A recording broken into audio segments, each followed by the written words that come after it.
నమస్కారం వార్తలకు స్వాగతం వివరాల్లోకి వెళ్తే నెల్లూరు జిల్లా పున్నపువారిపాలెంలో నిర్వహించిన పేదల సేవలో కార్యక్రమంలో ముఖ్యమంత్రి పాల్గొన్నారు.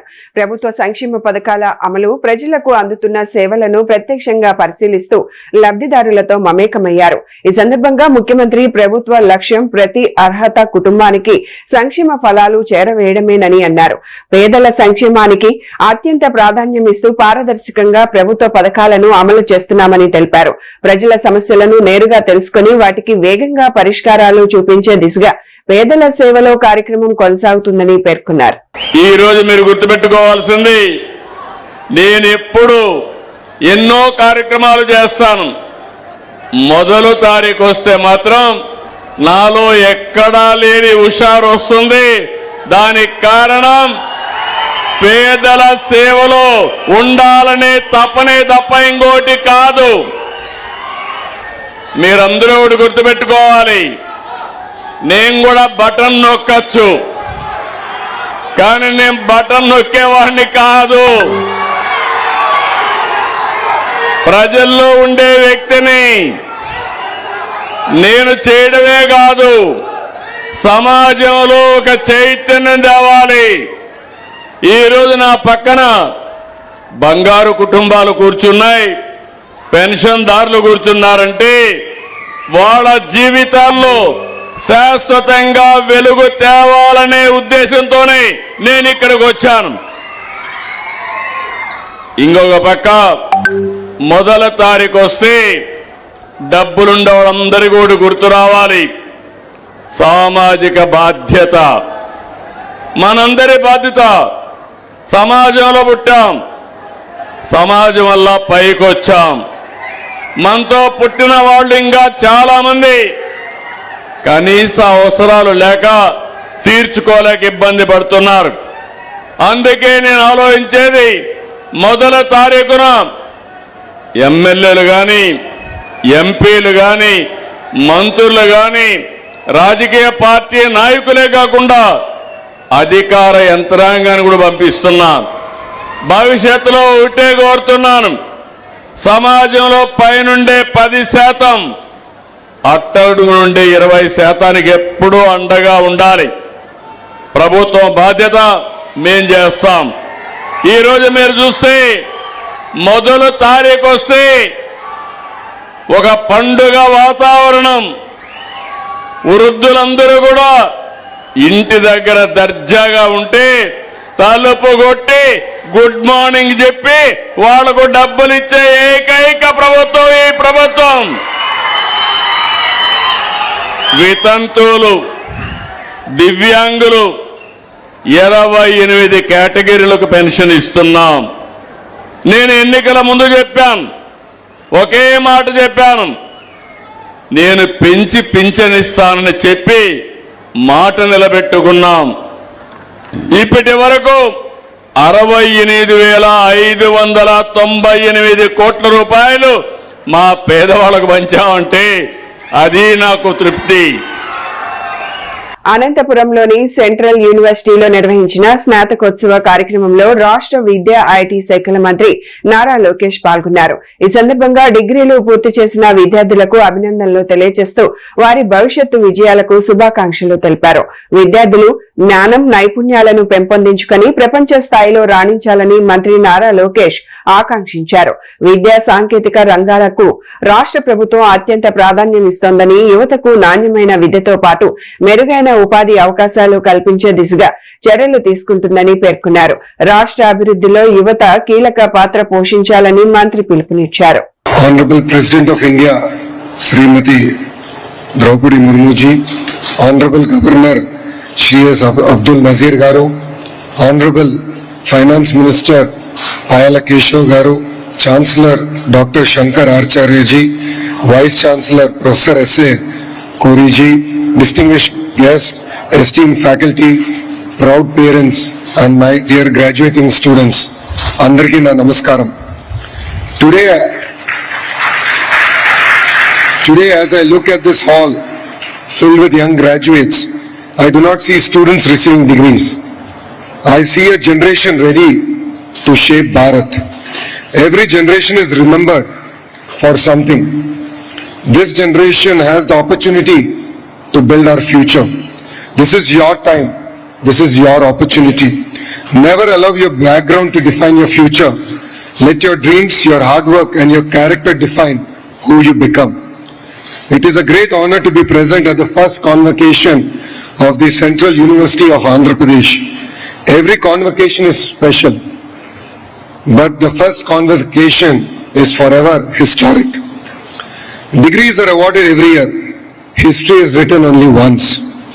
Thousands of students will be graduating from this university in the years ahead, but only one batch will forever be remembered as the first batch. That honor, that legacy belongs to you.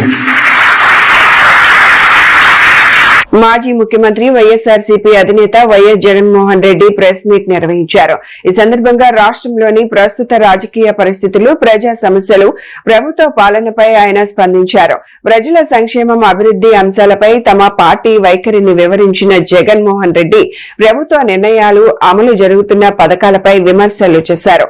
రాష్ట్రంలో పాలన తీరుపై ఆందోళన వ్యక్తం చేస్తూ పలు అంశాల్లో ప్రభుత్వం విఫలమైందని ఆరోపించారు.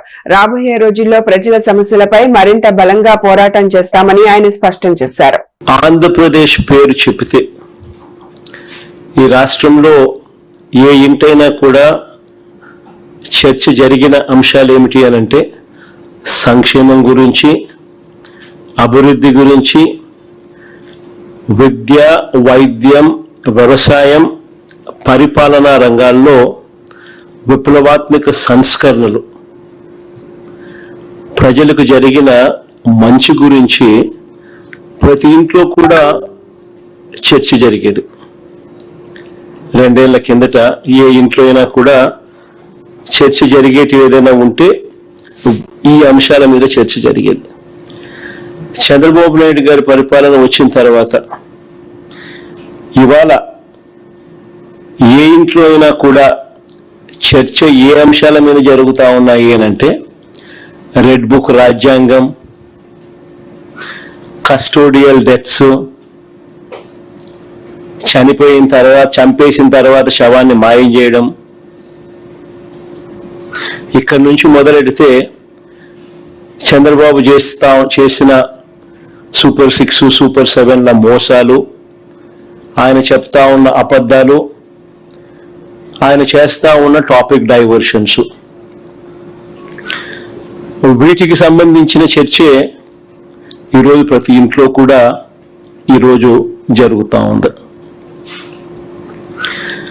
రాష్ట్రంలో పరిస్థితి ఏమిటి అని అంటే రూల్ ఆఫ్ లా పక్కకెళ్ళిపోయి రూల్ ఆఫ్ ఫియర్ ఈరోజు రాష్ట్రంలో రాజ్యం వెళుతూ ఉంది. పోలీస్ స్టేషన్లకు వెళ్తే న్యాయం జరుగుతుందన్న నమ్మకం ఈరోజు ఎక్కడా కూడా సన్నగిల్లిపోయింది. తెలుగు మరియు సంస్కృత అకాడమీపై మాజీ అధికారి లక్ష్మీ పార్వతి చేసిన ఆరోపణలను academy chairman RD Wilson alias Sharath Chandra తీవ్రంగా ఖండించారు. లక్ష్మీ పార్వతి చేసిన వ్యాఖ్యలు పూర్తిగా అవాస్తవాలని, వాటిని వెంటనే ఉపసంహరించుకోవాలని డిమాండ్ చేశారు. తమ హయాంలో అకాడమీలో అన్ని పనులు ఓపెన్ టెండర్ల ద్వారానే పారదర్శకంగా నిర్వహించామని, గతంలో జరిగిన వ్యవహారాలపై సమగ్ర విచారణ జరపాలని కోరారు. వర్చువల్ అకాడమీ యూట్యూబ్ ఛానల్ అంశాలపై కూడా లక్ష్మీ పార్వతి వాస్తవాలు తెలుసుకోకుండా ఆరోపణలు చేస్తున్నారని విమర్శించారు. ఇక నాకు బూతులు కూడా వస్తాయి, మాట్లాడగలను. ఎవరో తెలుసులేంటి, నేను రాజశేఖరుడి పీరియడ్లో చైర్మన్ ఎస్సీ కార్పొరేషన్ చేశాను. కొన్ని 100 డిబేట్స్ లో పార్టిసిపేట్ చేశాను. టీవీలో 100 కథలు రాశాను. ఆమె కంటే ఎక్కువ సాహిత్యాన్ని నేను సృష్టిస్తున్నాను. ఎవరైనా ఆ పదవి ఎట్టబడుతుందామే? అంత కండకావరం ఏంటి? అంత ఎవడన్నా సరే నీకు అంబేద్కర్ ఒక మాట అంటాడు, ఎవడన్నా ధనవంతుడు భోజనం పెడితే పోతని గుడి తగిలి పెట్టుకోగలడు. అసలు నువ్వు నీ మూలాలంటే మర్చిపోతావు. నువ్వు భాషా వ్యాప్తి కోసం పనిచేస్తున్న వ్యక్తిని నువ్వు ఎలా టార్గెట్ చేస్తావు, కామెంట్ చేస్తావు? చైర్మన్, డైరెక్టర్ కలిసి లూటీ చేశారంట. 50 కోట్లు ఇప్పటిదాకా సమగ్ర నుంచి డబ్బులు రాలేదని ఆమె అన్నది. ఇంటర్మీడియట్ బుక్స్ కి మేము వేసుకున్న బుక్స్ కి డబ్బులు రాలేదని. అసలు డబ్బులే రాకపోతే అవినీతి ఎడ జరుగుతుంది? మేము వచ్చిన కొత్తల్లో గతంలో వేసిన పుస్తకాలకు వాళ్ళు డబ్బులు ఇచ్చుకున్నారు. అది నాకు సంబంధం లేదు. నా పీరియడ్ లో ₹1 కూడా సమగ్ర నుంచి రావాల్సిన 50 కోట్లు రాలేదని గత ప్రెస్ మీట్ లో చెప్పాను. ఇప్పుడు కూడా చెప్తున్నాను. దీని మీద నేను 10-15 సార్లు కూడా ఎస్పీడీ గారితోనూ తర్వాత ప్రసన్న గారితోనూ మాట్లాడాను, లోకేష్ గారి దృష్టి కూడా తీసుకెళ్లాను, అదేవిధంగా రమణ గారి అందరి దృష్టి తీసుకెళ్లాను. ఎందుకని మాకు అకాడమీలో వాళ్ళు ఎవరైతే ఫ్రీ బుక్స్ చేస్తున్నారో ఆ ప్రింటర్స్ అలమటిస్తున్నారు. రెగ్యులర్ గా మాతో నా దగ్గరకో లేకపోతే మేడం దగ్గరకో వచ్చి వాపోతున్నారు. లాస్ట్ టైం ఫ్రీగా వేసాము బుక్స్, అక్కడి నుంచి రూపాయి రాలేదు. మళ్ళీ ఇంకొక 40 కోట్లు ఖర్చు పెట్టి వేసాము, మళ్ళీ 50 కోట్లు మాకు రావాల్సి వస్తే 50 కోట్లు రాలేదని చెప్పిన మనిషి మళ్ళీ అవినీతి ఎక్కడ జరిగిందని భావిస్తుంది. కాబట్టి లక్ష్మీభారతి గారు నిన్న చెప్పిన మాటల్లో ఒక్కటంటే ఒక్కటిగా నిజం లేదు. ఒకవేళ ఆమె ఏదైనా సరే నిరూపిస్తే నేను నా పదవి కూడా రాజీనామా చేస్తాను. ఒక్క నిరూపించమనండి, ఒక్క అవినీతి ఆరోపణ నిరూపించమనండి. తర్వాత సన్మానాలంట, ఎస్సీ కార్పొరేషన్ మీద తెలుగు అకాడమీ డబ్బులతో సన్మానం ఎక్కడ చేసుకున్నామో చెప్పమనండి. నా ప్రమాణ స్వీకారానికి భోజనం పెట్టాము, రచయితలు కవులు కళాకారులతో మీటింగ్ పెట్టాము. జగన్మోహన్ రెడ్డి గారు ఆ ప్రమాణ స్వీకారం లక్షలాది మంది వేలాది మంది వచ్చారు కదా, వాళ్ళమ్మ మొగుడు సొమ్ము పెట్టి చేశాడా లేకపోతే ప్రభుత్వ సొమ్ముతో చేశాడా? నేను బోలా అడిగి ఇలా తాతగారి సొమ్ము పెట్టిందా? అంటే నీ జగన్మోహన్ రెడ్డి ప్రమాణ స్వీకారం చేస్తే ఒక ఎత్తు, ఒక తెలుగు అకాడమీ చైర్మన్ గా మేము ఒక కార్యక్రమం చేస్తే మాకు సన్మానం చేశారు, ఎట్ట మారుతుందని? ఎక్కడ ఒక్క సన్మానం ఏం జరిగిందా?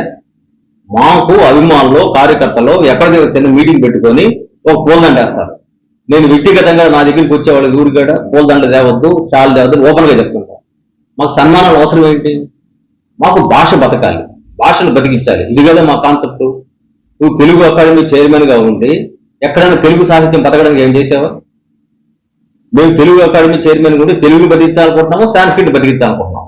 అది జాతీయ భాషగా ఉంది, అది మొత్తం దేశవ్యాప్తంగా కూడా జాతి నిలబెడుతుంది. కాబట్టి మేము ఒక యునైటెడ్ ఇండియాకి ఒక భావోద్వేగాన్ని అది ఎస్టాబ్లిష్ చేస్తుంది. కాబట్టి సంస్కృతం బతకాలి మేము కోరుకుంటాం. గుంటూరు జిల్లా ప్రత్తిపాడు పోలీస్ స్టేషన్ పరిధిలోని బోయపాలెం సమీపంలో జాతీయ రహదారి 16పై ఘోర రోడ్డు ప్రమాదం చోటు చేసుకుంది. అదుపు తప్పిన ఓ లారీ డివైడర్ ను ఢీకొట్టి ఎదురుగా వస్తున్న మరో లారీని బలంగా ఢీకొనడంతో 2 వాహనాలకు మంటలు అంటుకొని భారీ అగ్ని ప్రమాదం సంభవించింది. ఈ ప్రమాదంలో 3 లేదా 4 మృతి చెందినట్లు ప్రాథమిక సమాచారం వెల్లడైంది. ప్రమాద సమాచారం అందుకున్న వెంటనే జిల్లా ఎస్పీ వకుల్ జిందాల్ ఐపీఎస్ ఘటనా స్థలానికి చేరుకొని పరిస్థితిని పరిశీలించారు. అగ్నిమాపక సిబ్బంది, హైవే అంబులెన్స్ సిబ్బంది, స్థానిక పోలీస్ అధికారులు సమన్వయంతో సహాయక చర్యలను వేగవంతం చేయాలని ఆదేశించారు.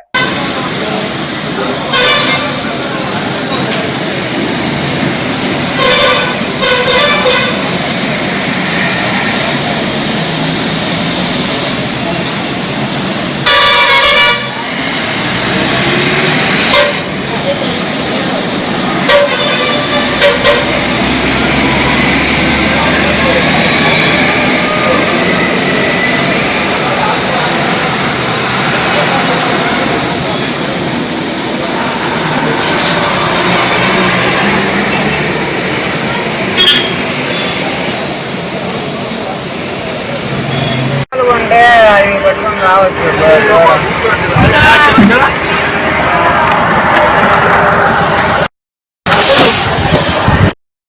మల్లయ్య కొండలో మైనింగ్ వివాదంపై మాజీ మంత్రి పెద్దిరెడ్డి రామచంద్రారెడ్డి కూటమి ప్రభుత్వంపై తీవ్ర విమర్శలు చేశారు. భక్తుల మనోభావాలను గౌరవిస్తూ వైఎస్ఆర్సీపీ ప్రభుత్వం మైనింగ్ ను నిలిపివేసిందని, ఇప్పుడు అదే అనుమతులను ఆధారంగా చేసుకుని కూటమి ప్రభుత్వం మల్లయ్య కొండ పరిసర ప్రాంతాల్లో మైనింగ్ కు శ్రీకారం చుట్టిందని ఆరోపించారు. మైనింగ్ పేరుతో పవిత్రమైన మల్లయ్య కొండను దోచుకునే ప్రయత్నం జరుగుతోందని విమర్శించారు.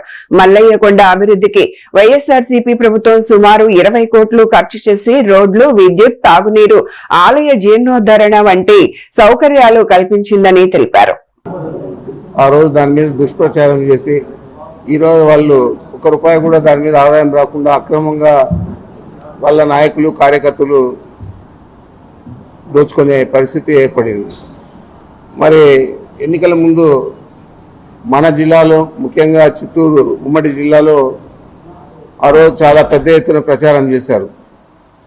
ద్వారకనాథ్ రెడ్డి శాసనసభ్యుడిగా తంబలపల్లిలో కంటెస్ట్ చేస్తూ ఉన్నాడు. అతను వాళ్ళంతా కూడా మైనింగ్ చేస్తారు బయట రాష్ట్రాల్లో.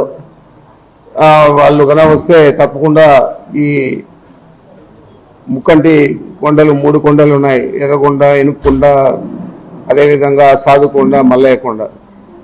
ఈ 3 కొండలను కూడా వాళ్ళు మైనింగ్ చేసి దోచేసుకుంటారు అని చెప్పి ప్రచారం చేశారు. మేమెప్పుడు కూడా దైవ కార్యాలకు ముందుండి అన్ని రకాల సహకరించే కుటుంబం మాది. అందులో జగన్మోహన్ రెడ్డి గారు వచ్చిన తర్వాతే చాలా దేవాలయాలు ఈ జిల్లాలో జీర్ణోద్ధరణ సంతరించుకున్నాయి. అదేవిధంగా అక్కడ కూడా ఎన్నికల ముందు ప్రచారం చేశారు కాబట్టి మనం ఆ రోజు చెప్పాము మేము మైనింగ్ చేయమని, కానీ నమ్మే పరిస్థితి లేకుండా ప్రచారం చేశారు. మరి మొత్తం మైనింగ్ యాక్టివిటీ అక్కడ ప్రారంభం కావడానికి ఆద్యుడు మన చంద్రబాబు నాయుడు గారు. ఎందుకంటే ఆయనకు దేవుడు అంటే ఎంత భక్తో మీ అందరికీ తెలుసు. బూట్లు వేసుకొని హారతి ఇస్తాడు, బూట్లు వేసుకొని టెంకాయ కొడతాడు. మరి ఆ విధమైన వ్యక్తి ఈరోజు ఇక్కడ మైనింగ్ యాక్టివిటీని అంతా కూడా చేపట్టి దోచేయాలని చెప్పి ఆలోచన చేస్తా ఉన్నాడు. 2022లో ఎర్రగొండ మైనింగ్ సంబంధించి కేంద్రం నుంచి అనుమతులు వచ్చాయి ఒక సంస్థకు. వస్తే మేము ఆ రోజు జగన్మోహన్ రెడ్డి గారితో మాట్లాడి, అక్కడ పవిత్రమైన దేవాలయం ఉంది, శ్రీశైలము శ్రీకాళహస్తి తర్వాత మన ఆంధ్ర రాష్ట్రంలో చాలా ప్రసిద్ధి సంతరించుకున్న దేవాలయం అక్కడ మల్లయ్యకొండ మీద నిలిచి ఉంది. మరి అక్కడ మైనింగ్ చేయకూడదు అని చెప్పి చెప్తే దాన్ని తక్షణమే పక్కన పెట్టి అది మనం తాకూడదు, మనకేం అవసరం వచ్చింది అని చెప్పి నిలిపేయడం జరిగింది. చిలకలూరిపేటలో సామాజిక పెన్షన్ల పంపిణీ కార్యక్రమంలో MLA TDP zonal coordinator Prathipati Pullarao, రాష్ట్ర minority finance corporation chairman Mustaq Ahmed పాల్గొన్నారు. పట్టణంలోని 11, 29 వార్డులతో పాటు నాదెండ్ల, ఎడ్లపాడు ప్రాంతాల్లో లబ్దిదారులకు పెన్షన్లు అందజేశారు. ఈ సందర్భంగా మాట్లాడిన ప్రత్తిపాటి పుల్లారావు, ప్రతి నెల 1వ తేదీన పేద కుటుంబాల్లో సంక్షేమ పండుగ కనిపిస్తోందని అన్నారు. లక్షలాది కుటుంబాలు ప్రభుత్వ పెన్షన్లపై ఆధారపడి జీవిస్తున్నాయని, చిలకలూరిపేట పట్టణంలోనే ప్రతి నెల 4.75 కోట్ల పెన్షన్లు పంపిణీ చేస్తున్నామని తెలిపారు. ముఖ్యమంత్రి చంద్రబాబు నాయకత్వంలో సంక్షేమం, అభివృద్ధి సమాంతరంగా సాగుతున్నాయని, రాష్ట్రంలో అత్యధిక కుటుంబాలు ప్రభుత్వ సంక్షేమ పథకాల లబ్ధి పొందుతున్నాయని పేర్కొన్నారు. ముందు నుంచి కూడా 4,000, 6,000, 10,000, 15,000 ఇస్తున్న రాష్ట్రం ఈ దేశంలో ఏకైక రాష్ట్రం చంద్రబాబు గారి ప్రభుత్వం ఆంధ్రప్రదేశ్. ఆ విధంగా ఈరోజు రాష్ట్రంలో సంక్షేమం 3 పువ్వులు 6 కాయలుగా పేదవాళ్లకు వరంగా చంద్రబాబు గారు ఇచ్చే పెన్షన్ చూసి మాకు ఒక ఇంటి దగ్గరికి వెళ్ళాం, నేను మా ముస్తాక్ బాయ్ చైర్మన్.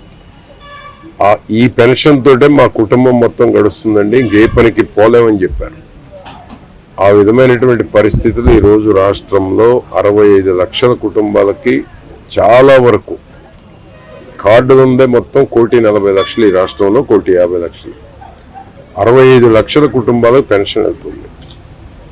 పెన్షన్ బాని వాళ్ళకి తల్లికి వందనమో, అన్నదాత సుఖీభవో, బస్సు ఫ్రీయో, లేకపోతే గ్యాస్ 3 ఇవ్వటమో, ఈ విధంగా దాదాపు 1,00,00,000 కుటుంబాల పైన దాదాపు 80% బెనిఫిషరీస్ చంద్రబాబు గారి సంక్షేమంలో బెనిఫిషరీస్ ఉన్నారు. ఈరోజు ఏదో ఒక పథకం మొత్తానికి అందుతుంది, ప్రతి ఒక్కరికి అందుతుంది ఏదో ఒక పథకం.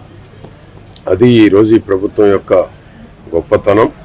దేశానికి సంక్షేమం అంటే ఆంధ్రప్రదేశ్లో అమలు జరుగుతున్న పథకాలు తప్ప మరొక కొత్త ఆలోచన వచ్చే అవకాశమే లేదు. అన్న క్యాంటీన్ 5 రూపాయలకు 3 క్యాంటీన్లు ఉన్నాయి పేటలో.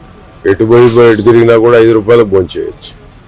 ఆ విధంగా ఈరోజు రాష్ట్రంలో పెన్షన్ల పంపిణీ ఒక టౌన్ ఉదాహరణ తీసుకుంటేనే 4,75,00,000 ఈరోజు పంపిణీ జరుగుతూ ఉంది. స్వాతంత్రం వచ్చినాక ఈ సంక్షేమం అనేటువంటిది దేశంలో ఏ రాష్ట్రంలో లేని విధంగా ఆంధ్రప్రదేశ్లో కూటమి ప్రభుత్వం చంద్రబాబు గారి నాయకత్వంలోనే జరుగుతూ ఉంది. ప్రతి నెల 1వ తేదీ పేదోళ్ళ ఇంట్లో ఒక పండుగ వాతావరణం. ప్రతి వీధిలో చూస్తే అందరు ఆనందంగా, ఉత్సాహంగా చంద్రబాబుకు ధన్యవాదాలు తెలుపుకుంటున్నారు.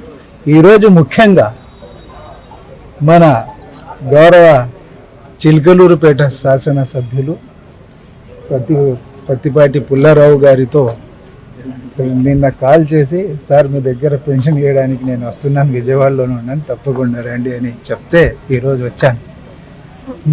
మనసున్న మహారాజు ఇప్పుడు విన్నాను, నేను విని చెప్తున్నాను, ఏదో పొగడతలు చేయాలి కానీ. ఒక కాలనీలో ఇప్పుడు పెన్షన్ పంపిణీ కార్యక్రమం చేశాము, అందరి పైన వచ్చి పడేశారు. మహిళలు అందరూ వచ్చేసారు, గుంపుగా వచ్చి ఓట్లు ఎవరికి వేశారు వాళ్ళు ఆన్సర్ ఇవ్వడం లేదు.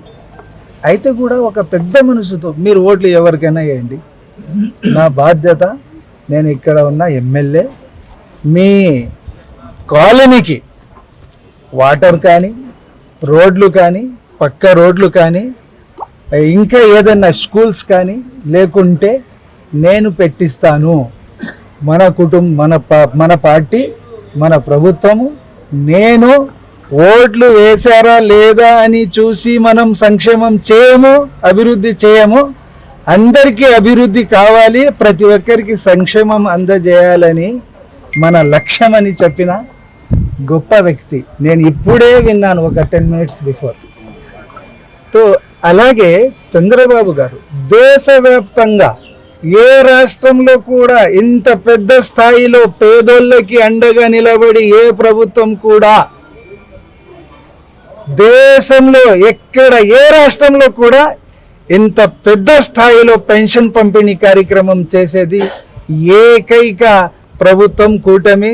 ఆంధ్రప్రదేశ్లో ఏకైక నాయకుడు నారా చంద్రబాబు గారు. బాపట్ల జిల్లా వేమూరు నియోజకవర్గంలోని కొల్లూరు మండలం పెసర్లంక గ్రామంలో ఎన్టీఆర్ భరోసా పెన్షన్ల పంపిణీ కార్యక్రమాన్ని ఎమ్మెల్యే మాజీ మంత్రి నక్కా ఆనందబాబు నిర్వహించారు.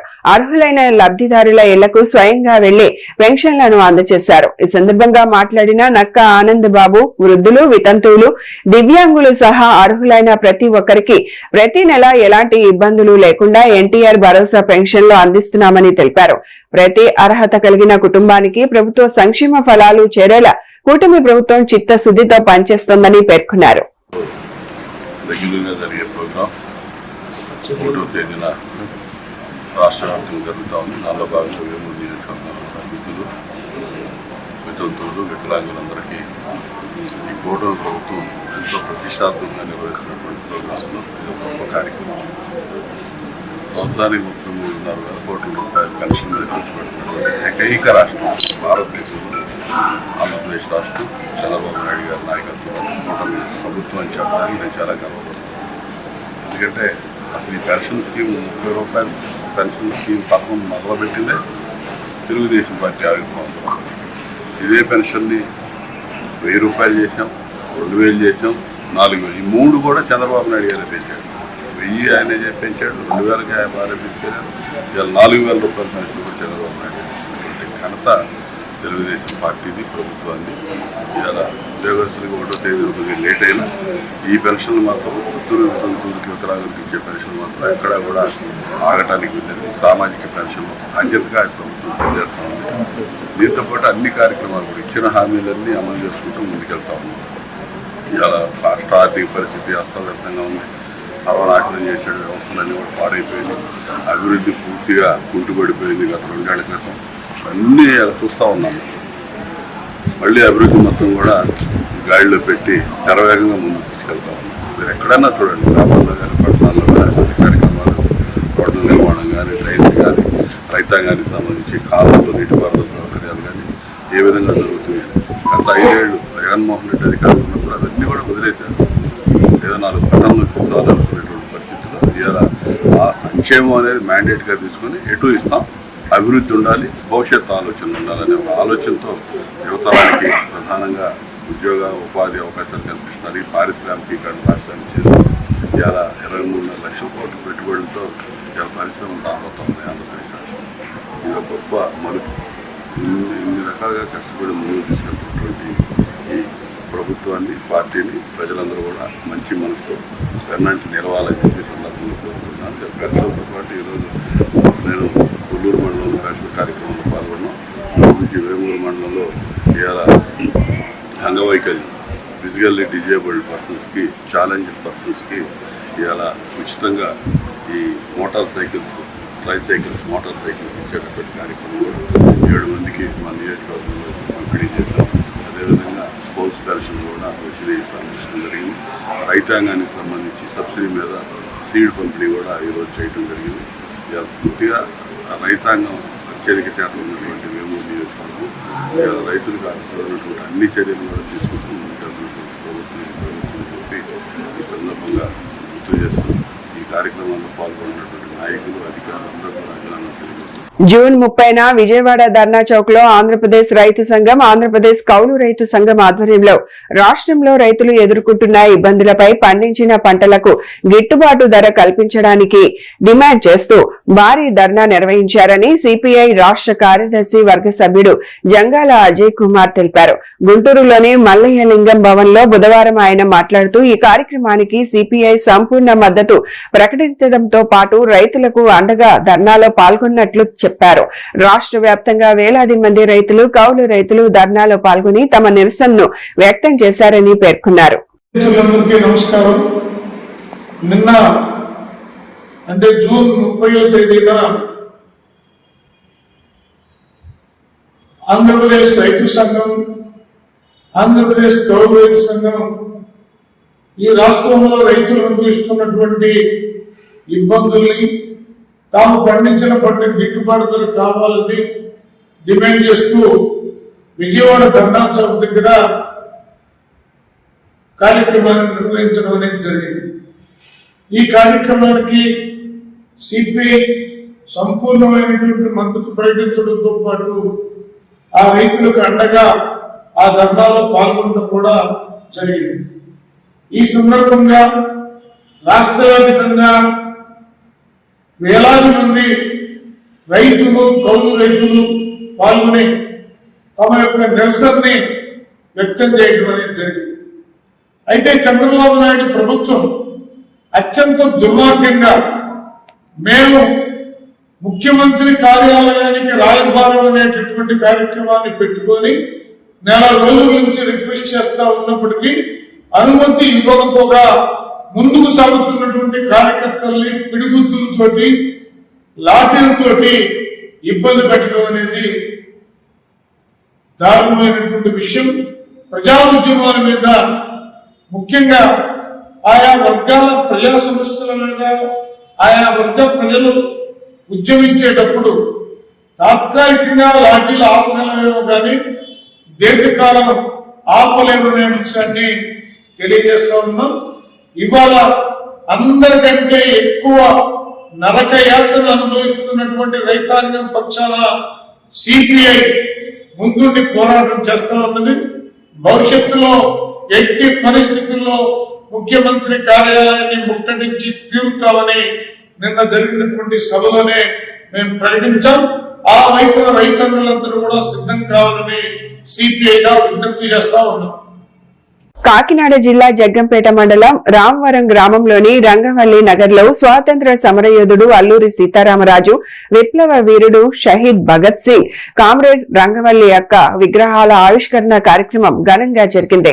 రైతు కూలీ సంఘం జిల్లా కార్యదర్శి రమేష్ ఆధ్వర్యంలో నిర్వహించిన ఈ కార్యక్రమానికి అరుణోదయ సాంస్కృతిక సమైక్య జాతీయ అధ్యక్షురాలు కామ్రేడ్ విమలక్క, ఆంధ్రప్రదేశ్ రైతు కూలీ సంఘం రాష్ట్ర ప్రధాన కార్యదర్శి కర్ణకుల వీరాంజనేయులు ముఖ్య అతిథులుగా హాజరై విగ్రహాలను ఆవిష్కరించారు. ఈ సందర్భంగా మాట్లాడిన నాయకులు అల్లూరి సీతారామరాజు, భగత్ సింగ్ దేశ స్వాతంత్ర్యం కోసం చేసిన త్యాగాలు, వారి పోరాట స్ఫూర్తి నేటి తరానికి స్ఫూర్తిదాయకమని పేర్కొన్నారు. పిలుచుకుంటాం. అడవిలోని సంపదని ఆదివాసులకే దక్కాలని, అది న్యాయమైనటువంటి డిమాండ్ అని, వాళ్ళ స్వయం పాలననే నిజమైనటువంటి పోరాటమని, ఆ స్వయం పాలన వాళ్ళకు దక్కాలని పోరాడి అమరుడైనటువంటి కామ్రేడ్ అల్లూరి సీతారామరాజు. అట్లనే ఈ దేశానికి నిజమైనటువంటి స్వాతంత్రం అంటే అందరూ సమానంగా బతికే రోజులు రావాలని, ఇక్కడ ప్రజలకు న్యాయం చెందేలా స్వాతంత్రం ఉండాలని కోరుకున్నటువంటి వ్యక్తి నిజమైనటువంటి దేశభక్తుడు కామ్రేడ్ షహీద్ భగత్ సింగ్. అట్లనే వీళ్ళ బాటలోనే ఇక్కడ అణగారినటువంటి వర్గాలకు, పీడిత తాడిత ప్రజలకు న్యాయం జరగాలని, దోపిడీ పీడనలు లేనటువంటి, అసమానతలు లేనటువంటి, వివక్షతలు లేనటువంటి, కులము మతము లేనటువంటి ఒక మనిషిని మనిషిగా గౌరవించేటువంటి సమాజం ఉండాలని కోరుకున్నటువంటి వ్యక్తి కామ్రేడ్ రంగవల్లక్క. ఈ ముగ్గురు విగ్రహాలు ఇక్కడ ఆవిష్కరించుకున్నాము అనంటే అది ఈనాటి తరానికి ఒక ప్రేరణ, రేపటి తరానికి ఒక ఆలోచన కలిగించేటువంటి విధంగా ఉండాలనే దానికోసమే ఇక్కడ ఈ విగ్రహాలని ఆవిష్కరించుకోవడం అనేటువంటి జరిగింది. ఈ ముగ్గురు చేసినటువంటి పోరాటమే కాదు, ఇట్లాంటి పోరాటాల్లో ఎంతో మంది అసూలు బాసిండ్రు. భారత విప్లవోద్యమంలో వాళ్ళందరి త్యాగము, వాళ్ళందరి బాట, వాళ్ళ ఆశయము కూడా ఇవాళ దోపిడీ పీడన లేనటువంటి సమాజమే. అందుకని ఆ సమాజ స్థాపన కోసం ఇవాళ ఉన్నటువంటి ప్రజలంతా కూడా సమాయత్తం కావాల్సినటువంటి అవసరం ఉంది. విపరీతంగా దోపిడీ పెరిగిపోతుంది. కార్పొరేట్ శక్తులంతా కూడా బలంగా చేకూరుతున్నారు, బలమైనటువంటి శక్తిగా ఎదుగుతున్నారు, దోపిడీ చేస్తున్నారు. పెట్టుబడిదారుల చేతుల్లోకి ఈ సంపదంతా పోతుంది. కాబట్టి ఏకఛత్రాధిపత్యంగా ఉన్నటువంటి కొంతమంది చేతుల్లో, పిడికెడు మంది చేతుల్లో ఈ దేశ సంపద ఉన్నది. ఆ రకంగా కాకుండా ఆ సంపదంతా కూడా ఈ దేశ ప్రజలకు చెందాల్సినటువంటి అవసరం ఉన్నది అనేటువంటి దానికోసం ప్రజలంతా కూడా పోరాటానికి సమాయత్తం కావాల్సినటువంటి సమయము ఇవాళ ఆసన్నమైంది. దీన్ని మనం అందిపుచ్చుకొని మరింత ముందుకు సాగాల్సినటువంటి అవసరం ఉంది. కావున ప్రజలారా, తప్పనిసరిగా మీరంతా కూడా ఈ పోరాటాల్లోకి సమాయత్తం కావాలని మరొక్కసారి అరుణోదయ సాంస్కృతిక సమాఖ్యగా నేను అందరికీ కూడా విజ్ఞప్తి చేస్తున్నాను. జోహార్ అమర వీరులకు, జోహార్ అమర వీరులకు. Greater Warangal municipal corporation administrative staff college of India సంయుక్త ఆధ్వర్యంలో మంగళవారం హనుమకొండ కలెక్టరేట్ లో నిర్మాణ మరియు కూల్చివేత వ్యర్థాల నిర్వహణ అంశంపై మున్సిపల్ కమిషనర్లు, ఇంజనీర్లు, సంబంధిత అధికారులకు ఒకరోజు నాయకత్వ శిక్షణ కార్యక్రమం నిర్వహించారు. ఈ కార్యక్రమానికి రిటైర్డ్ ఐఏఎస్ అధికారి, ASCI centre director doctor B Janardhan Reddy ముఖ్య అతిథిగా హాజరయ్యారు. కార్యక్రమానికి హనుమకొండ జిల్లా collector, GWMC commissioner D Venkanna అధ్యక్షత వహించారు. One point, yes, this is our deposition point and we will start sending some debris there. Kani adi that has to be like a regular process. So after almost last October nunchi memu as a VDLV దీని పైన work చేస్తున్నాము and in consultation with the CDMA office. So finally what should be the conditions of tender, what should be the modalities of agreement, ప్రతి ఒక్క అంశం చాలా detailed గా discussion చేయడం జరిగింది. CDMA తరపు నుంచి ఇది ఒక క్లస్టర్ అలాగే ఫ్రేమ్ చేసినారు బికాస్ అది వైబిలిటీ అప్లై ఉంటుంది ఆ ప్రాజెక్ట్ కి.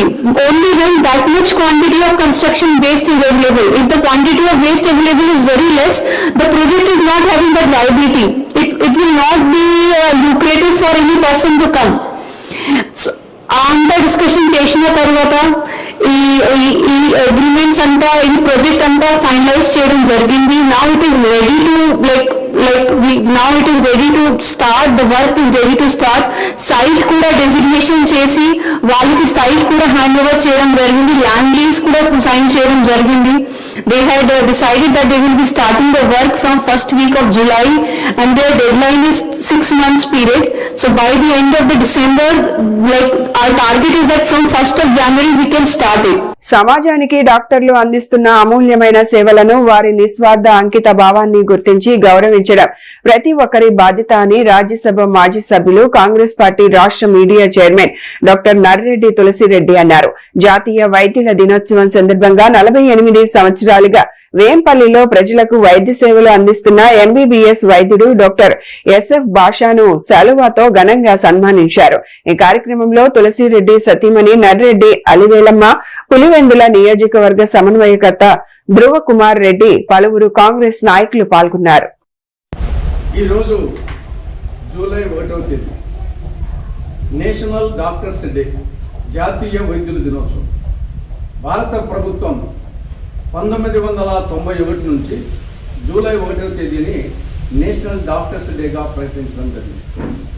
దీని ముఖ్య ఉద్దేశం నిస్వార్థంగా, అంకిత భావంతో సమాజానికి సేవ చేసే డాక్టర్లను గుర్తించడం, గౌరవించడం, వారికి కృతజ్ఞతలు తెలియచేయడం లక్ష్యంగా భారత ప్రభుత్వం జూలై 1వ తారీఖును నేషనల్ డాక్టర్స్ డేగా ప్రకటించడం జరిగింది. ఎందుకు ఈ రోజునే ఎంపిక చేశారంటే దానికి కారణం ఉంది.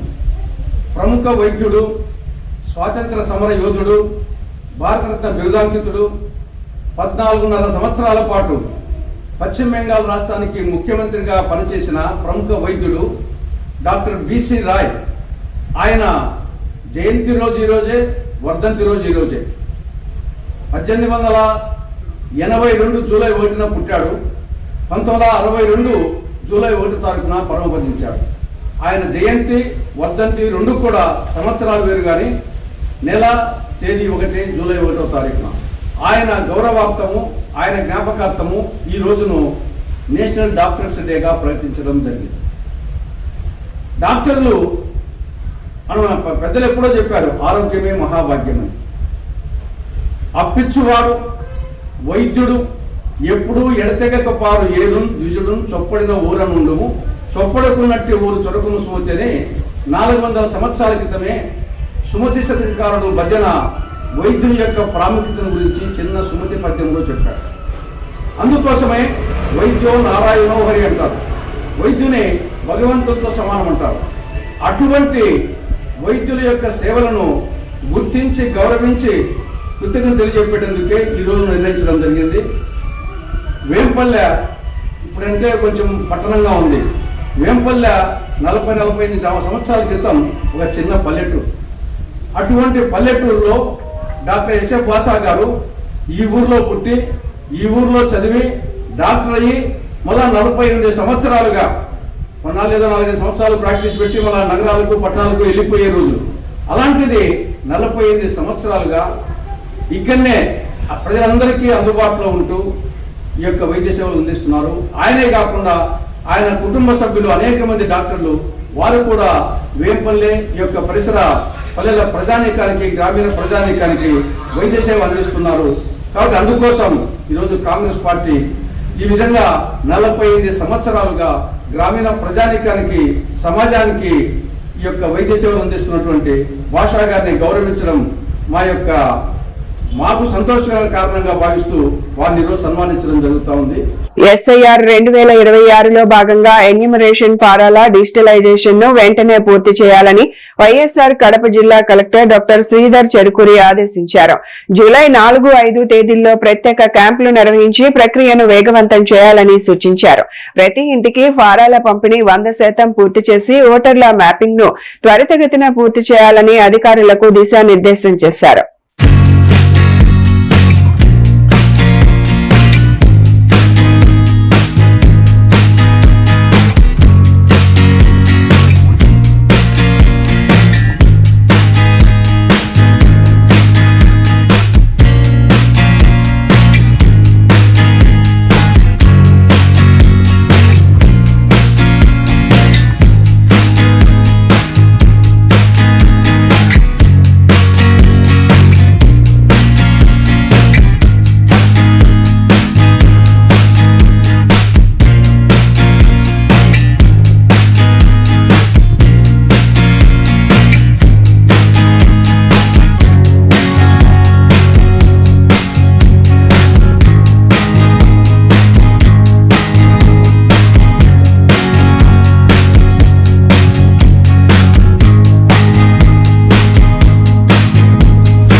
రాయలసీమ ప్రజలకు ఇచ్చిన హామీలను కూటమి ప్రభుత్వం నెరవేర్చాలని సిపిఐ లిబరేషన్ జిల్లా స్టాండింగ్ కమిటీ సభ్యులు ఎస్ చంద్రశేఖర్ డిమాండ్ చేశారు. బద్వేల్లో నిర్వహించిన మీడియా సమావేశంలో ఆయన మాట్లాడుతూ కడప ఉక్కు పరిశ్రమకు వెంటనే నిధులు కేటాయించి పనులు ప్రారంభించాలని కోరారు. జూలై 3న జరిగే శంకుస్థాపన కార్యక్రమంలో ముఖ్యమంత్రి స్పష్టమైన ప్రకటన చేయాలని, ఉక్కు పరిశ్రమ భూముల అంశంపై విచారణ చేపట్టాలని ప్రభుత్వాన్ని డిమాండ్ చేశారు. 2019-2023 సంవత్సరంలో ఆయన అదే నియోజకవర్గంలో ప్రారంభించారు. కాబట్టి మళ్ళీ ఇప్పుడు తిరిగి 4వసారి మన చంద్రబాబు నాయుడు గారు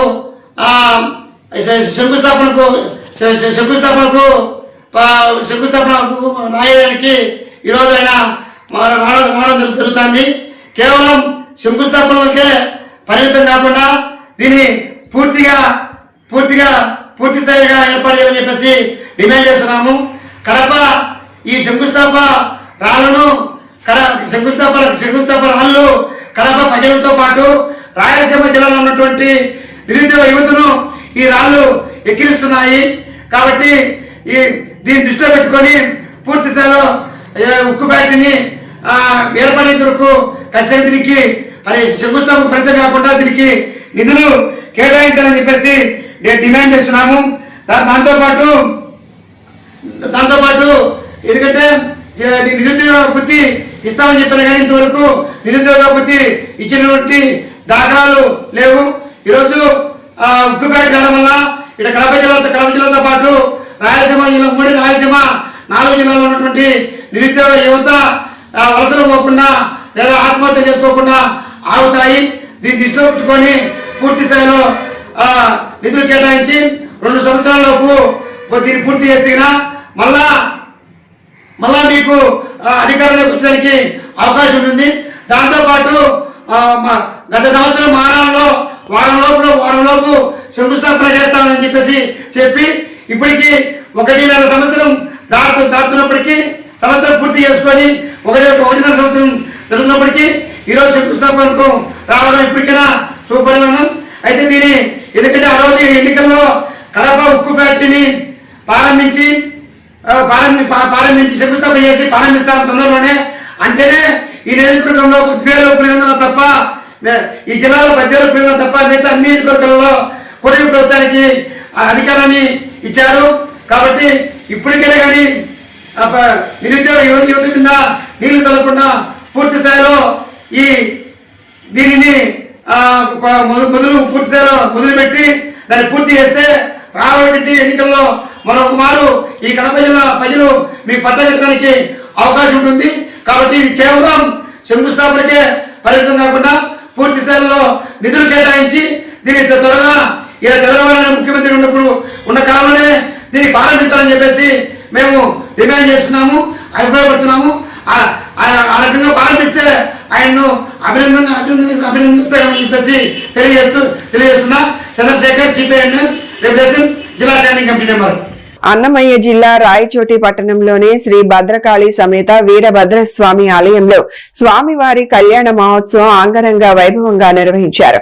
ఈ వేడుకకు పెద్ద సంఖ్యలో భక్తులు హాజరై స్వామివారి దివ్య కళ్యాణాన్ని భక్తి శ్రద్ధలతో వీక్షించారు.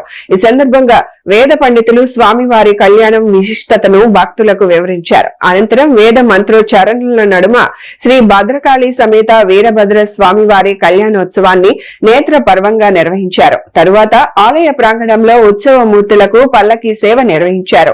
కార్యక్రమంలో పాల్గొన్న భక్తులకు ఆలయ చైర్మన్ ఈవో రమణారెడ్డి తీర్థ ప్రసాదాలు అందజేశారు.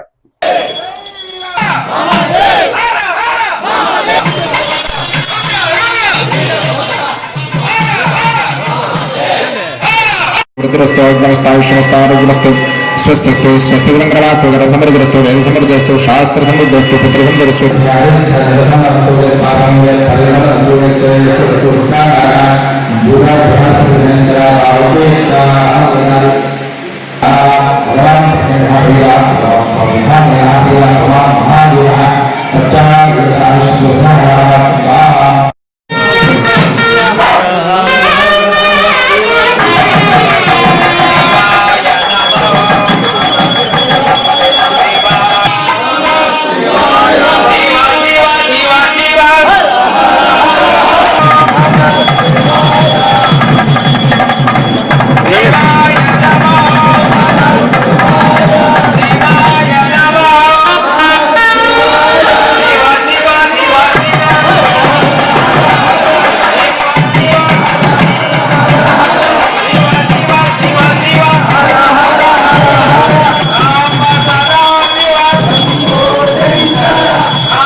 కడప జిల్లా జమ్మలమడుగులో జిందాల్ స్టీల్ ప్లాంట్ పరిశీలనకు బయలుదేరిన వైఎస్ఆర్సీపీ నాయకులను పోలీసులు అడ్డుకున్నారు.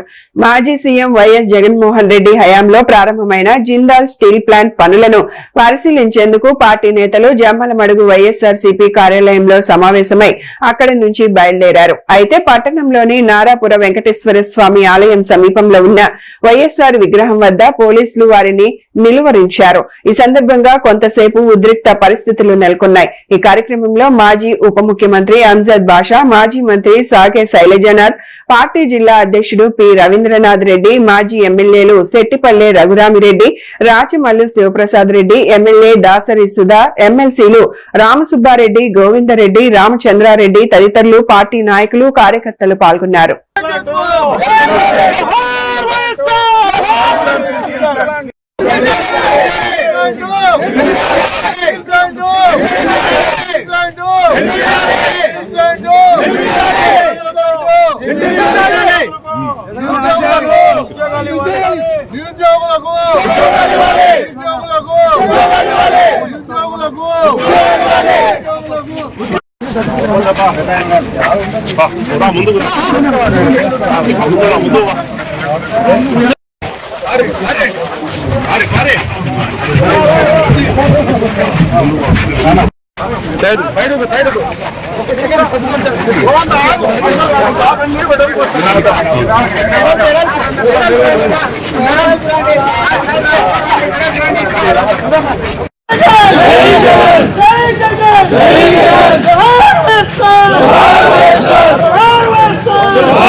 జూలై 3న కడప జిల్లా జమ్మలమడుగు మండలం సున్నపురాళ్లలో జరగనున్న స్టీల్ ప్లాంట్ నిర్మాణ పనుల ప్రారంభోత్సవం ముఖ్యమంత్రి నారా చంద్రబాబు నాయుడు పర్యటనను విజయవంతం చేసేందుకు జిల్లా యంత్రాంగం ఏర్పాట్లు వేగవంతం చేసింది.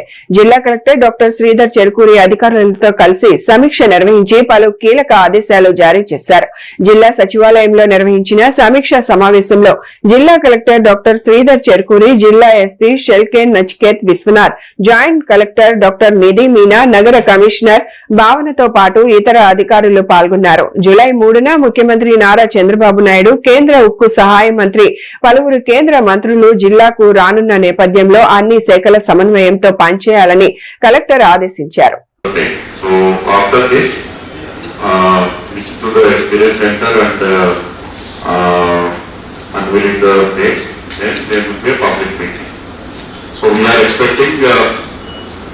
around 10,000 to 12,000 people for the public meeting.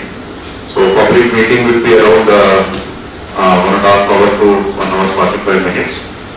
And during the public meeting, as I told you, around 12,000 people will be participating, 10,000 to 12,000. And they say travel from the village and back to the village is our responsibility. You have to be very careful and thorough about it. So this is the indicator program. It's a small program but very crisp and very high octane program and has a high visibility also, because this is an investment, one of the largest investment that is ever happening in Kadapa. It is very important for the district of Kadapa and two friends. One is this has become a sentimental and emotional subject for all the people of Rayalaseema and more for the Kadapa. So, and the second one is going to be one of the largest employment creator also. So these are the two major things attached to this. That's how the program has become a very high octane and high level program. And there will be chamber movement about 4 hours. Detailed plan చేయడం జరిగింది. For coordination also, each department wise coordinating officers available ఉన్నారు.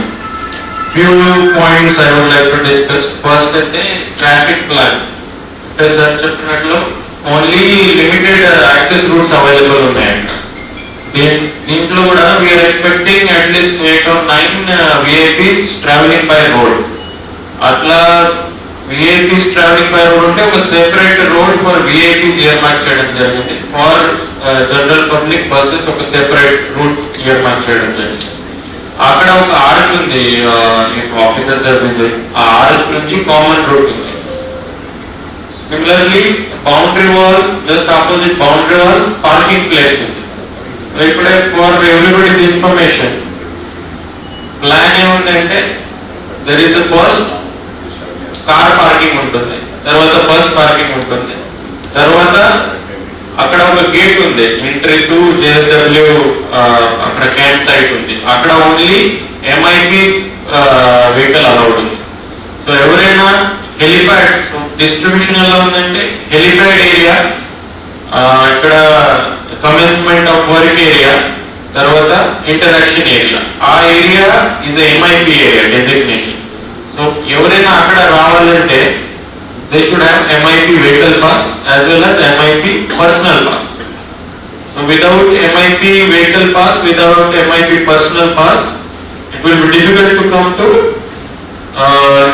helipad site.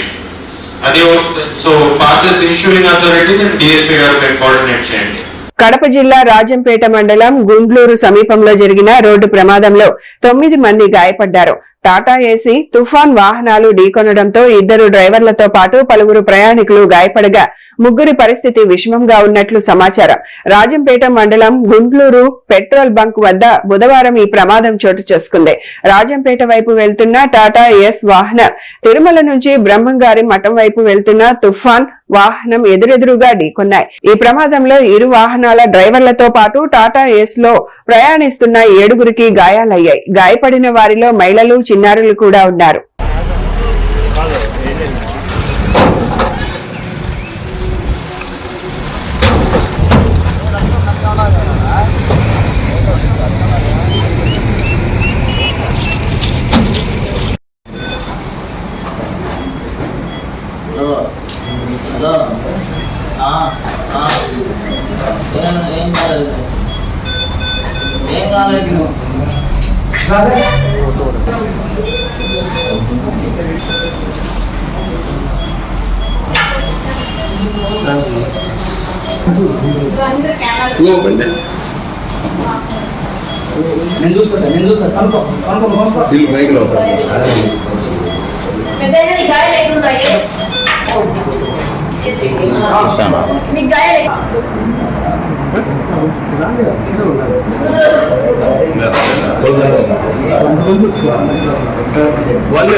వైద్య వృత్తి పవిత్రమైందని, దానిని వ్యాపారంగా కాకుండా సేవా దృక్పథంతో నిర్వహించాలని రాష్ట్ర వైద్య ఆరోగ్య శాఖ మంత్రి వై సత్యకుమార్ యాదవ్ అన్నారు. వైఎస్ఆర్ కడప జిల్లా ప్రొద్దుటూరులో నిర్వహించిన జాతీయ వైద్యుల దినోత్సవ వేడుకల్లో ఆయన పాల్గొని వైద్యులను సత్కరించారు. ప్రొద్దుటూరులో ఇండియన్ మెడికల్ అసోసియేషన్ ఆధ్వర్యంలో జాతీయ వైద్యుల దినోత్సవాన్ని ఘనంగా నిర్వహించారు.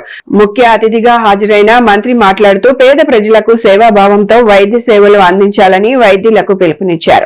గ్రామీణ ప్రాంతాల్లో 1200 కోట్లతో ఆయుష్మాన్ ఆరోగ్య సేవలు క్లినికల్ ఏర్పాటు, రాష్ట్ర వ్యాప్తంగా 50 నుంచి 100 పడకల క్లినికల్ కేర్ సెంటర్లు ఏర్పాటు చేపట్టామని చెప్పారు.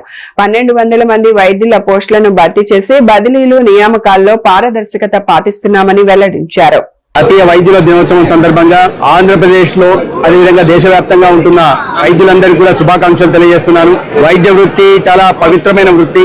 వారి విజ్ఞానాన్ని చికిత్స అందించడమే కాకుండా సేవాభావంతో భరోసానిస్తున్న డాక్టర్ల కమ్యూనిటీకి ఈ సందర్భంగా శుభాభినందనలు తెలియజేస్తూనే ప్రభుత్వ రంగంలో ఉంటున్న డాక్టర్లు కేవలం ఉద్యోగ ధర్మం కాకుండా వృత్తికి కాస్త సేవాభావాన్ని, మానవతావాదాన్ని అద్ది ప్రజలకి, ముఖ్యంగా ప్రభుత్వ ఆసుపత్రులకు వస్తున్న పేదలకి నాణ్యమైన వైద్య సేవలు అందించాలని కోరుతున్నాను. అదేవిధంగా ప్రైవేట్ రంగంలో ఉంటున్న డాక్టర్లు కూడా ఈ వృత్తికి న్యాయం చేస్తూ వ్యాపారమయం కాకుండా ఒక మంచి డాక్టర్ గా సేవలు అందించాల్సిందిగా కూడా నేను ఈ సందర్భంగా కోరుతున్నాను. ఆంధ్రప్రదేశ్ లో గత 2 సంవత్సరాల్లో ఆరోగ్య వ్యవస్థలో విప్లవాత్మకమైన మార్పులు వచ్చాయి. అది మౌలిక సదుపాయాల కల్పన కావచ్చు, గ్రామీణ ప్రాంతాల్లో 1200 కోట్లతో ఈ ఆయుష్మాన్ ఆరోగ్య మందిర్ విలేజ్ హెల్త్ క్లినికల్ నిర్మాణం కావచ్చు. 2 సంవత్సరాల్లోనే గత 5 సంవత్సరాల్లో 3105 మాత్రం నిర్మిస్తే 4500 నిర్మిస్తున్నాం. అదేవిధంగా రాష్ట్ర వ్యాప్తంగా 50 పడకల నుంచి 100 పడకల దాకా క్రిటికల్ కేర్ బ్లాకుల నిర్మాణం కావచ్చు 600 కోట్లతో. అదేవిధంగా IPHL ల్యాబ్లు, ఇవాళ మౌలిక సదుపాయాల కల్పన మీద దృష్టి పెడుతూ అదే విధంగా పెద్ద ఎత్తున ఉంటున్న ఖాళీలను కూడా పూరిస్తూ స్థాయి నుంచి పై స్థాయి దాకా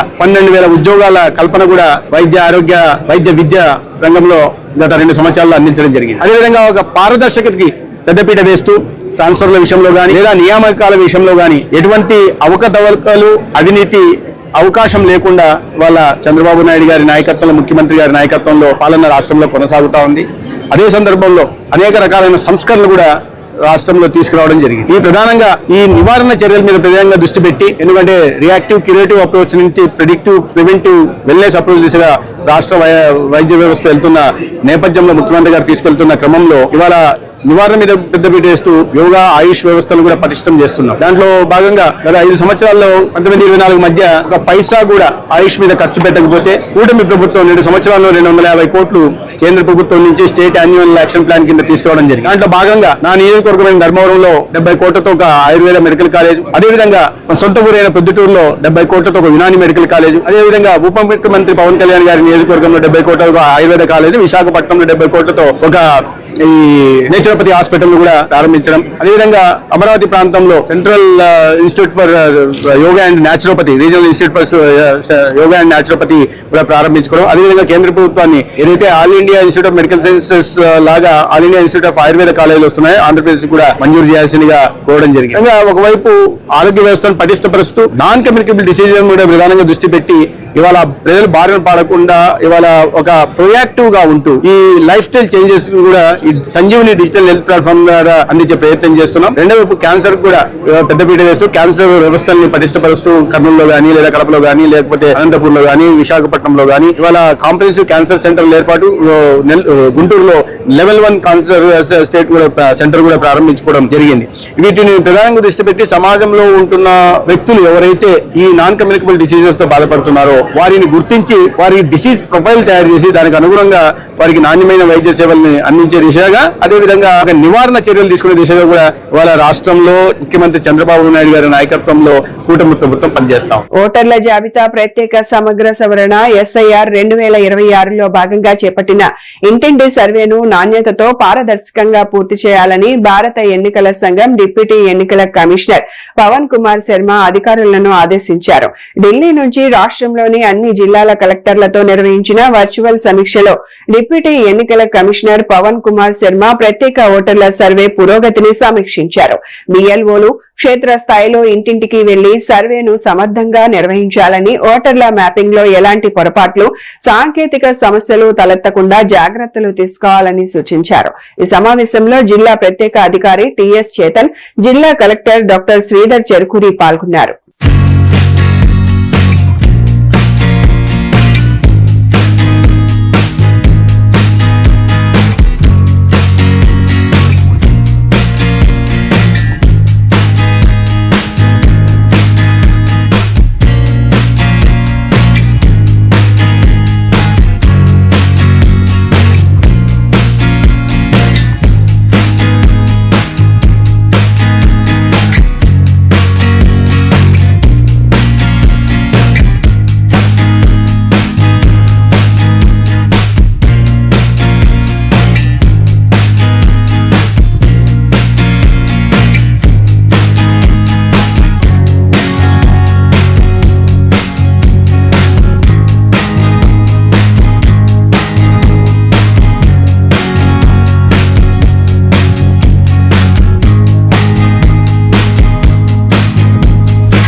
ప్రత్యేక ఓటర్ల జాబితా సమగ్ర సవరణ 2026 కార్యక్రమంలో ఎన్యూమరేషన్ ఫారాల డిజిటలైజేషన్ ను వేగవంతం చేయాలని జిల్లా కలెక్టర్ డాక్టర్ శ్రీధర్ చెరుకూరి అధికారులను ఆదేశించారు.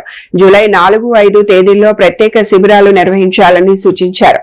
జిల్లా collector doctor Sridhar Cherukuri video conference ద్వారా ఆర్డీఓలు, తహసీల్దార్లు, ఏఈఆర్ఓలు, బిఎల్ఓలతో ప్రత్యేక ఇంటెన్సివ్ రివిజన్ 2026 పై సమీక్ష నిర్వహించారు. ఈ సందర్భంగా ప్రతి ఇంటికి వెళ్లి అర్హులైన ఓటర్ల వివరాలు సేకరించి ఎన్యూమరేషన్ ఫారాల డిజిటలైజేషన్ ను త్వరితగతిన పూర్తి చేయాలని బిఎల్ఓలకు ఆదేశించారు. ఓటర్లకు అందాల్సిన ఫారాల పంపిణీ 100% పూర్తి చేయాలని సూచించారు.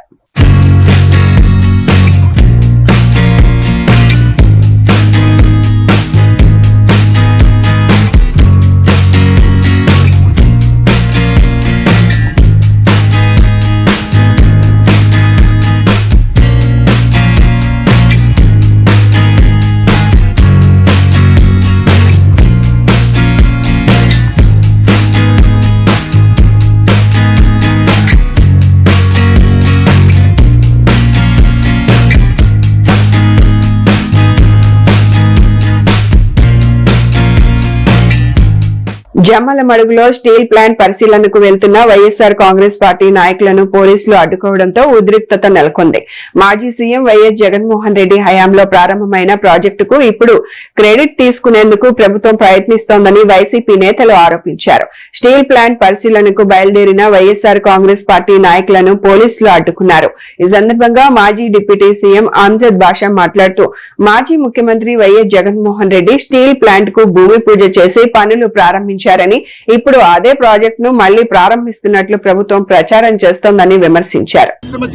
ప్రారంభించడాని కోసం మళ్ళా జగన్మోహన్ రెడ్డి గారు ముఖ్యమంత్రి అయిన తర్వాత మరి ఏ పారిశ్రామికవేత్త కూడా ముందుకు రాకపోతే మరి ఒక సాహసోపేతమైన నిర్ణయాన్ని తీసుకొని ఒక ఆంధ్రప్రదేశ్ హైగ్రేడ్ స్టీల్ కార్పొరేషన్ ఒక కార్పొరేషన్ ఏర్పాటు చేసి ఏ పారిశ్రామికవేత్త ముందుకు రాకపోయినా ఆంధ్ర రాష్ట్రమే మరి ఈ పరిశ్రమ స్థాపించడానికి అడుగులు ముందుకు వేసిన ఘనత ఒక్క జగన్మోహన్ రెడ్డి గారికే దక్కుతుంది. మరి సుమారుగా 3,500 ఎకరాల స్థలాన్ని సేకరించి మరి పూర్తిగా 750 కోట్ల రూపాయలు వెచ్చించి ఇంటర్నల్ రోడ్స్ కానివ్వండి, అప్రోచ్ రోడ్స్ కానివ్వండి, రైల్వే లైన్ కానివ్వండి, మరి 220 kV లైన్లు కానివ్వండి, సబ్ స్టేషన్లు కానివ్వండి, మరి ఇవన్నీ కూడా నిర్మించింది ఎవరు? మరి ఈరోజు మా ప్రభుత్వం దురదృష్టవశాత్తు మా ప్రభుత్వం రాలేదు అధికారంలోకి. మా ప్రభుత్వం వచ్చింటే ఖచ్చితంగా ఇప్పటికీ మరి ఆ స్టీల్ పరిశ్రమ, ఉక్కు పరిశ్రమ పూర్తి అయిపోయి సుమారుగా 20 నుంచి 30 వేల మందికి నిరుద్యోగ యువకులకు మరి ఉద్యోగ మరియు ఉపాధి అవకాశాలు కల్పించే పరిస్థితి ఉండేది. మరి అలాంటిది మీ ప్రభుత్వం వచ్చిన తర్వాత మరి ఈ రోజు 25 మాసాలు అయింది. మరి 25 మాసాల్లో నువ్వు ఏం చేశావు? మరి అదే జేఎస్డబ్ల్యూకి సంబంధించిన సంస్థ, మరి వాళ్ళ మీద నువ్వు వాళ్ళకి ఎంత ఇబ్బంది పెట్టావు మీ ప్రభుత్వం వచ్చిన తర్వాత? వాళ్ళ మీద కేసులు పెట్టింది నువ్వు కాదా? ఇది ప్రజలకు సమాధానం చెప్పాలి. ఈ రాయలసీమ ప్రాంతానికి ప్రజలకు సమాధానం చెప్పాల్సిన అవసరం ఉంది. ఆ జేఎస్డబ్ల్యూ మరి పారిశ్రామికవేత్తల మీద మీరు కేసులు పెట్టింది మీరు కాదా? మీ ప్రభుత్వం కాదా? మరి అదే యాజమాన్యాన్ని మళ్ళా బతిమాలి మళ్ళా వాళ్ళని పిలుచుకొచ్చి మళ్ళా భూమి పూజ అని చెప్పి కాలయాపన చేసే కార్యక్రమం మాత్రమే. ఎందుకంటే ఎప్పుడే చెప్పినట్టుగా పెద్దలందరూ కూడా చంద్రబాబు నాయుడు అనే వ్యక్తి ఎప్పుడు కూడా భూమి పూజలకే పరిమితం అవుతాడు. ఏ ప్రాజెక్ట్ కూడా ముందుకు తీసుకుని వెళ్లే పరిస్థితి ఉండదు. ఎందుకంటే ఆయన చరిత్ర చెప్తాది. ప్రతి ప్రాజెక్ట్ అయినా 2-3 సార్లు శంకుస్థాపన చేసిన ఘనత ఒక చంద్రబాబు నాయుడుకే దక్కుతుంది. మరి అలాంటి జగన్మోహన్ రెడ్డి గారు ఎంతో చిత్తశుద్ధితో మరి ఆ ప్రాజెక్ట్ ప్రారంభిస్తే మరి ఈ 25 మాసాల్లో దాన్ని నిర్వీర్యం చేసి మరి ఈ రోజు ఆ ఇన్ఫ్రాస్ట్రక్చర్ అంతా కూడా నేనే నిర్మించాను అని చెప్పి ఈ రోజు గొప్పలు చెప్పుకునే దానికోసం మళ్ళా రేపు 3వ తేదీ అక్కడికి వచ్చి భూమి పూజ కార్యక్రమం పెట్టి మరి ప్రజలకందరికీ చూపించే కార్యక్రమం చేస్తున్నాం. క్రెడిట్ చోరీ చేసేదానికి మరి ఈ రోజు పూనుకోవడం జరుగుతుంది. ఖచ్చితంగా ఆ క్రెడిట్ నీకు రాకూడదని చెప్పి ఈ రోజు వైఎస్ఆర్ కాంగ్రెస్ పార్టీ నాయకులైన మేమందరం కూడా మా నాయకుడు శ్రీ వైఎస్ జగన్మోహన్ రెడ్డి గారు అధికారంలో ఉన్నప్పుడు ఏం ఇన్ఫ్రాస్ట్రక్చర్ క్రియేట్ చేశారో అవన్నీ కూడా ఈ రాష్ట్ర ప్రజలకు చూపించాలని చెప్పి ఆలోచనతోనే ఈ రోజు మేము ఆ స్టీల్ ప్లాంట్ ని పర్యటన పెట్టుకోవడం జరిగింది. దాన్ని కూడా ఈ రోజు పోలీసులు పెట్టుకుని ఈ రోజు అడ్డుకునే ప్రయత్నం చేస్తున్నాం.